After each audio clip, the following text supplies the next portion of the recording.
When my grandparents passed away, I placed their $3 million estate into a trust, a decision that, at the time, felt cautious but later proved life-changing. My name is Daniel. After losing my parents in a car accident when I was 7, my grandparents became everything to me. They taught me to value hard work, humility, and integrity. Grandpa started a modest construction business from nothing, while Grandma managed every cent like it was gold. When they both died within half a year of each other, I found myself as the sole heir to everything they built, the company shares, a beautiful beach house, and all their savings. I was 25, naive, and suddenly surrounded by people who had long forgotten I existed until there was money involved. In the days after the funeral, distant relatives began calling, pretending to check on me, but quickly steering the conversation toward the inheritance. My uncle even offered to help manage the estate, warning me that young people often ruin fortunes with poor decisions. That was my first warning sign. At that time, my girlfriend Julia seemed supportive. She would comfort me, saying not to worry, that family greed wasn't my problem. Yet slowly, she began asking subtle questions too, whether the beach house was under my name, how much of the money was in cash, and if I considered investing it. I brushed it off as curiosity, but something inside me said to stay cautious.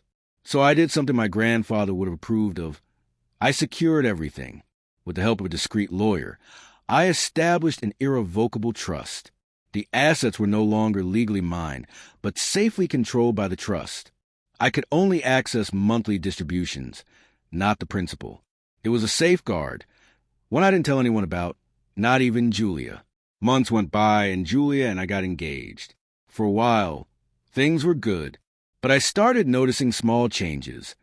She began comparing our life to her friends' luxury lifestyles and dropped hints about wanting a new, modern home instead of my grandparents' house. "It feels too old money," she said once. That sentence never left me. A few weeks before our wedding, she offered to handle some financial paperwork, saying it would help with planning. I refused, kindly but firmly. The next day, her tone changed. 2 weeks later, she called off the wedding, saying, "You don't trust me, and I can't marry someone who keeps secrets." Then she walked out of my life. It hurt deeply, but underneath that pain was relief. I focused on my work and let time do its healing. About 6 months later, my lawyer called me, his tone serious. "Daniel, you need to come in." When I arrived, he showed me documents. Someone had attempted to transfer ownership of my grandparents' beach house using forged papers.